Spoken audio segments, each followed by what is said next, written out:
Runtuhnya Kerajaan Pajajaran dan hilangnya bangsawan Sunda. Pada pertengahan abad ke-16, pengaruh Islam mulai menyebar di wilayah Nusantara. Beberapa kerajaan yang dulu menjadi sekutu Pajajaran, seperti Kesultanan Demak dan Cirebon, telah berpindah ke Islam dan mulai menganggap Pajajaran sebagai penghalang dakwah Islam. Pada tahun 1527, Pajajaran mengalami pukulan besar ketika Sunda Kelapa jatuh ke tangan Fathahillah, panglima perang dari Kesultanan Demak dan Cirebon. Kota itu kemudian diganti namanya menjadi Jayakarta, yang kelak berkembang menjadi Jakarta. Kehilangan Sunda Kelapa adalah bencana ekonomi bagi Pajajaran. Tanpa pelabuhan utama, Pajajaran kehilangan kendali atas perdagangan. Pendapatan kerajaan mulai menurun dan kekuatan militernya melemah. Sementara itu, Kesultanan Banten yang dipimpin oleh Sultan Maulana Hasanuddin dan putranya Maulana Yusuf mulai menargetkan Pajajaran sebagai kerajaan yang harus ditaklukkan.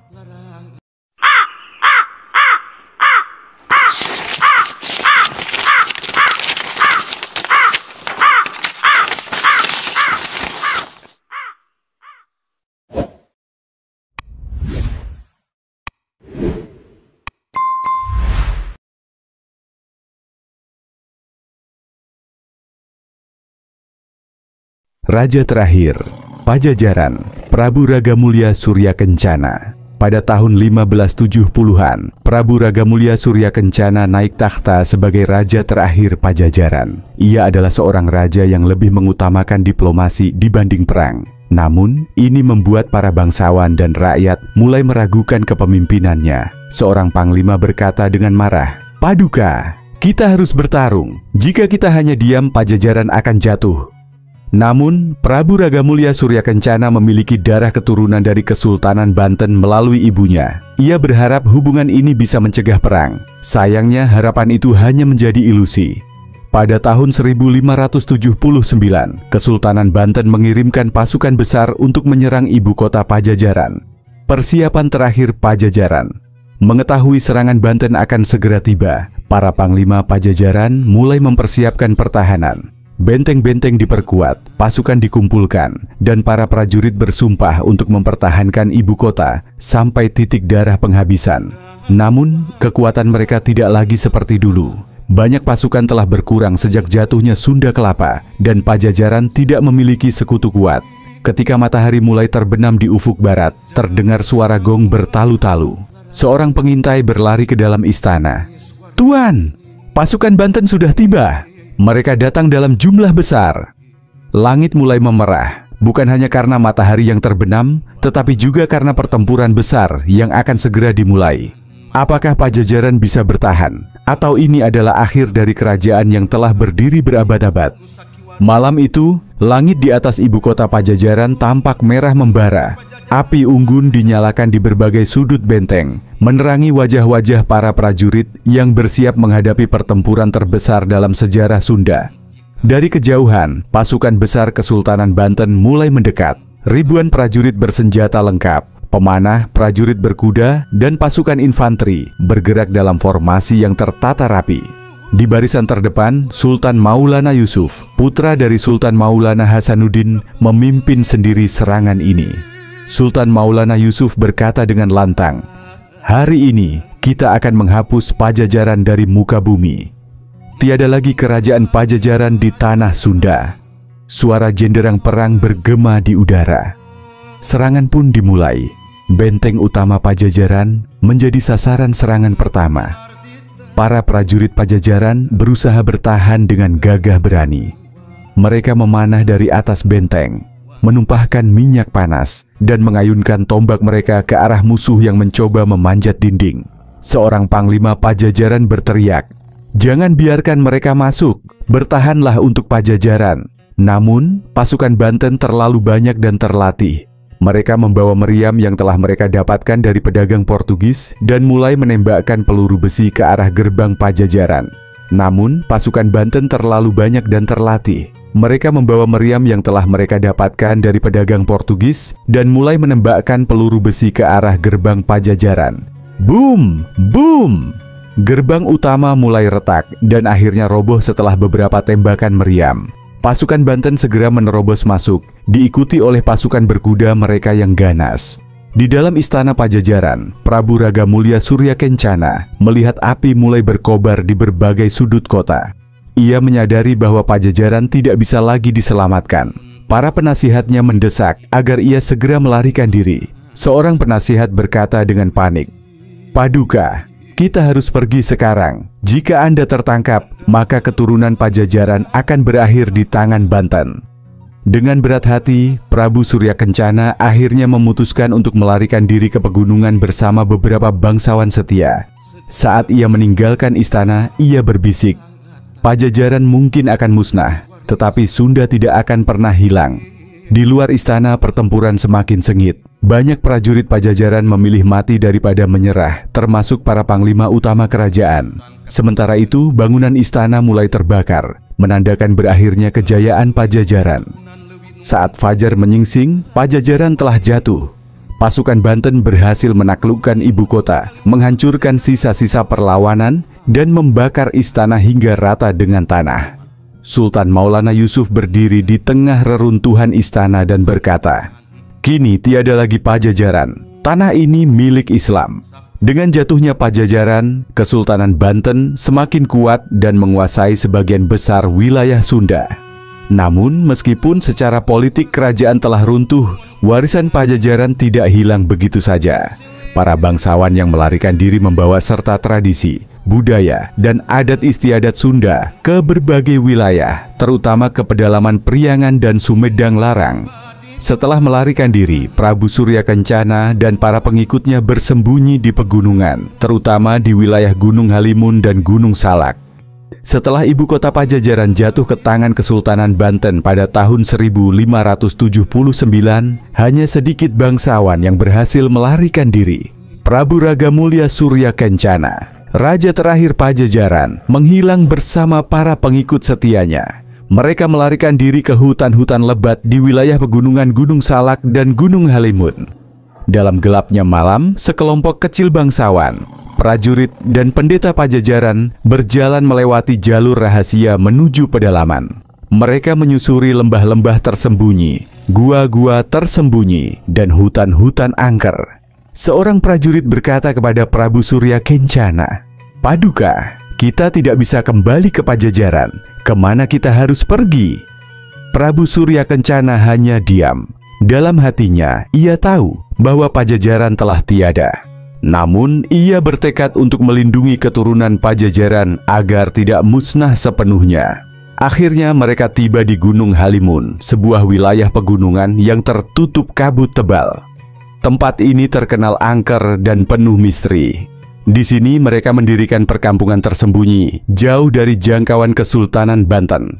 Legenda mengatakan bahwa setelah bertahun-tahun bersembunyi, Prabu Surya Kencana tiba-tiba menghilang. Beberapa versi cerita menyebutkan bahwa 1. Ia berubah menjadi makhluk gaib yang akan muncul kembali ketika Sunda sudah siap untuk bangkit. 2. Ia bersembunyi di dunia lain, di dalam kerajaan gaib yang tersembunyi di Gunung Salak. 3. Ia meninggalkan tubuh manusianya dan menjadi roh penjaga tanah Sunda. Seorang tetua Baduy berkata, Prabu tidak mati. Ia hanya berpindah ke dunia lain, menunggu saat yang tepat untuk kembali. Hingga hari ini, Gunung Salak dan Gunung Halimun masih dianggap sebagai tempat keramat. Banyak orang percaya bahwa para leluhur Pajajaran masih ada di sana, menjaga tanah Sunda. Meskipun Pajajaran telah runtuh, beberapa keturunannya masih bertahan di pedalaman Jawa Barat. Salah satu yang paling terkenal adalah suku Baduy Dalam. Mereka hidup tanpa listrik, tanpa kendaraan, dan tanpa teknologi modern. Mereka masih menjaga adat istiadat yang sangat mirip dengan kehidupan Pajajaran dahulu. Mereka tidak menerima pengaruh luar dan tetap mempertahankan keyakinan lama yang diwariskan sejak zaman Pajajaran. Ramalan Kebangkitan Sunda. Di kalangan masyarakat Sunda masih ada keyakinan bahwa suatu hari nanti Sunda akan bangkit kembali. Seorang kasepuhan Sunda berkata, ketika tanah Sunda kembali bersatu, ketika orang-orang Sunda tidak lagi melupakan leluhurnya, maka kerajaan akan bangkit kembali. Banyak yang percaya bahwa roh Prabu Surya Kencana masih ada di dunia ini, menunggu waktu yang tepat untuk membangun kembali kejayaan Sunda. Apakah itu benar atau hanya legenda yang diwariskan turun-temurun? Warisan Pajajaran yang masih hidup.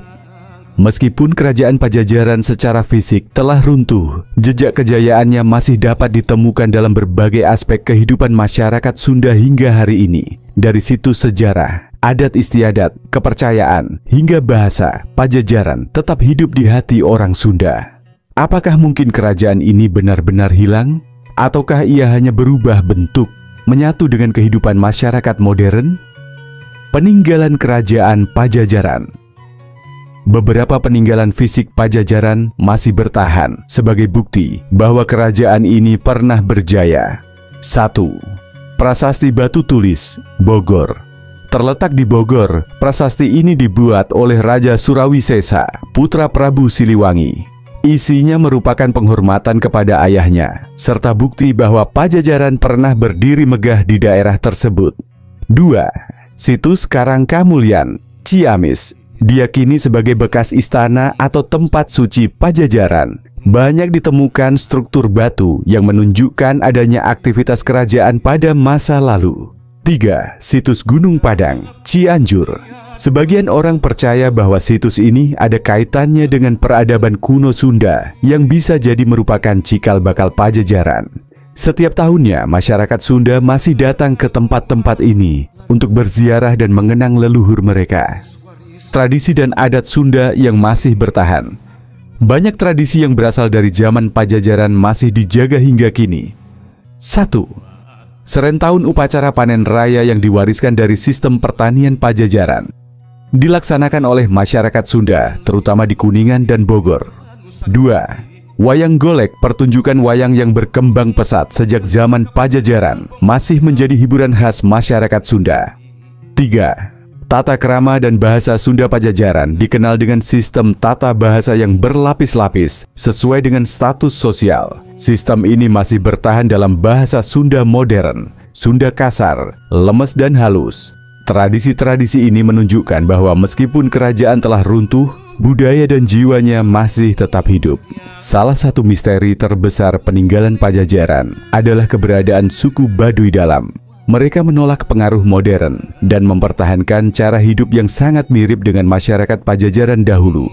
Tidak menggunakan teknologi, listrik, atau kendaraan. Memegang teguh kepercayaan Sunda wiwitan, agama asli sebelum Islam menyebar di tanah Sunda. Tidak menerima pendatang dan hanya menikah dengan sesama Baduy. Banyak sejarawan percaya bahwa suku Baduy adalah keturunan langsung dari bangsawan Pajajaran yang melarikan diri setelah kehancuran kerajaan. Seorang tetua Baduy berkata, "Kami menjaga amanah leluhur. Pajajaran tidak hilang, ia hanya bersembunyi."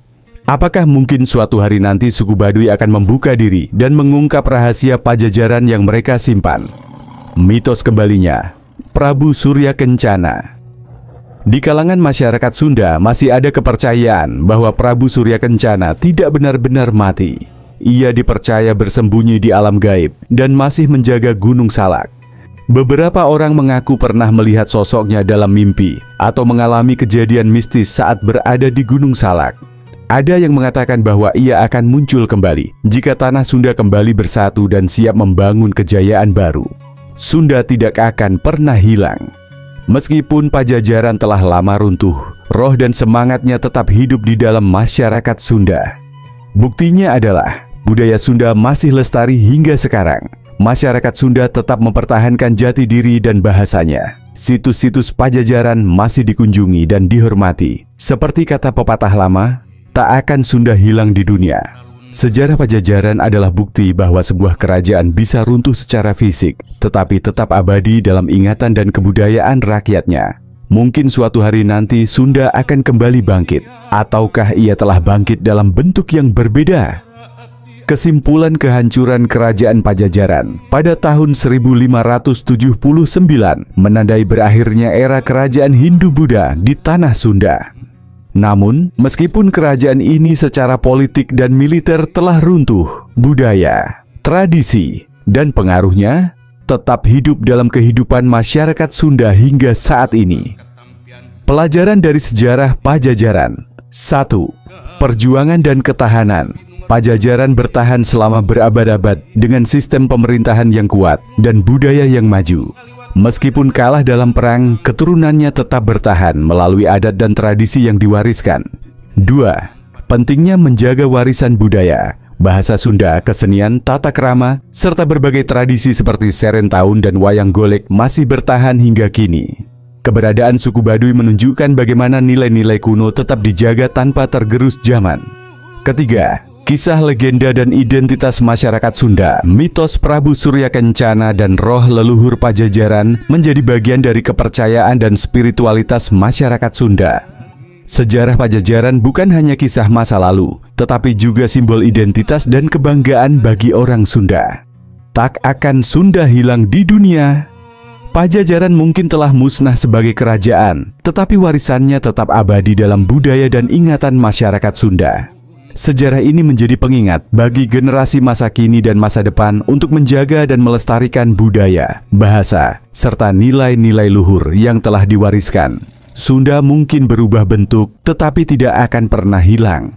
Apakah suatu hari nanti Sunda akan kembali bangkit sebagai sebuah kerajaan? Hanya waktu yang bisa menjawabnya.